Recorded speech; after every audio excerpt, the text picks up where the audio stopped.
ரிஷ் இன்னைக்கு லஞ்சுக்கு என்ன வேணும்?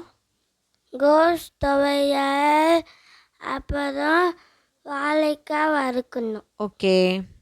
ஃபஸ்ட்டு கோஸ் துவையலுக்கு ஒரு கடாயில் 1.5 ஸ்பூன் எண்ணெய் விட்டுட்டு எண்ணெய் நல்லா சூடானதும் அது கூட ஒரு 2 ஸ்பூன் கடலைப்பருப்பு, 1.5 ஸ்பூன் கருப்பு உளுத்தம்பருப்பு, ஒரு 5-6 வரமிளகா சேர்த்துட்டு இதை வந்து ஸ்டவ்வை மீடியம் ஃப்ளேம்லேயே வச்சு நல்லா செவக்க வறுத்து எடுத்துக்கலாம்.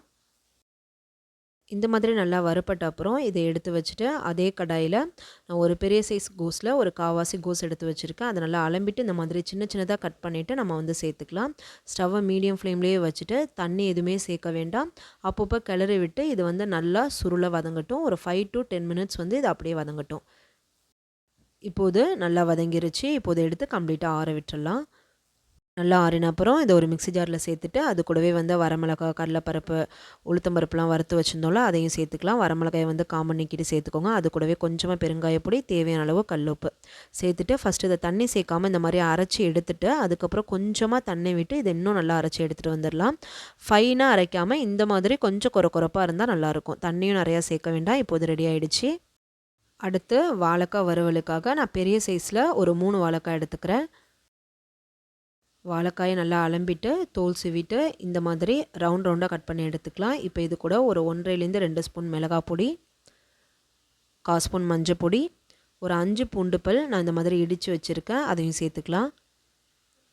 அப்புறம் தேவையான அளவு உப்பு, ஒரு 1/4 ஸ்பூன்ட்டு உப்பு சேர்த்துட்டு கொஞ்சமாக தண்ணி சேர்த்து இதை வந்து நல்லா கலந்து வச்சிடலாம். இப்போ இது ஒரு 5 நிமிஷம் அப்படியே இருக்கட்டும்.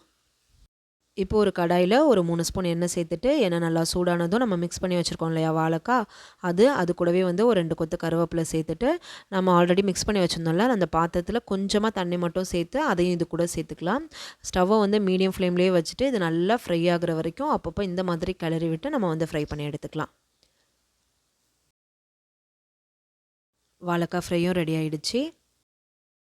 அவ்வளோதான், இன்றைக்கி லஞ்ச் ரெடி ஆகிடுச்சு. சுட சுட சாதம், அப்புறம் கோஸ் துவையல், இது கூட வந்து நம்ம கொஞ்சமாக மேலே வந்து நல்லெண்ணெய் இல்லை வந்து நெய் விட்டு சாப்பிட்டுக்கலாம்.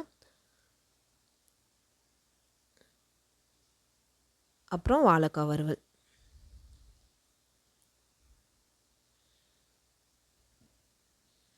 அப்புறம் ஒரு 4-5 சின்ன வெங்காயம்,